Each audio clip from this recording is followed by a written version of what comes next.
টোটো চালকদের উপর করা ব্যবস্থা, ডান দিক না ঘেরার দায়ে 50 জনের টোটো আটক, জরিমানা 500 টাকা।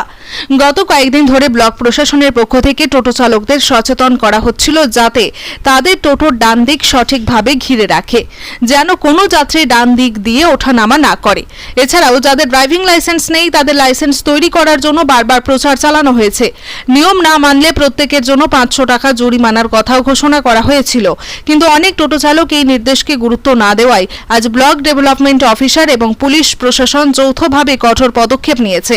আজ সকাল থেকে অভিযান চালিয়ে যেসব টোটো ডান দিক ঘেরা ছিল না তাদের আটক করা হয়। এই অভিযানে মোট প্রায় 50 জন টোটো চালকের বিরুদ্ধে ব্যবস্থা নেওয়া হয়েছে। প্রত্যেককে 500 টাকা জরিমানা করা হয়েছে এবং তাদের টোটো আটক করা হয়েছে। প্রশাসনের এই পদক্ষেপের ফলে এলাকায় ব্যাপক চাঞ্চল্য সৃষ্টি হয়েছে। প্রশাসন সূত্রে জানা গেছে এই ধরনের অভিযান ভবিষ্যতেও চলবে, যাতে টোটো চালকরা নিয়ম মেনে চলেন এবং যাত্রীদের নিরাপত্তা নিশ্চিত হয়।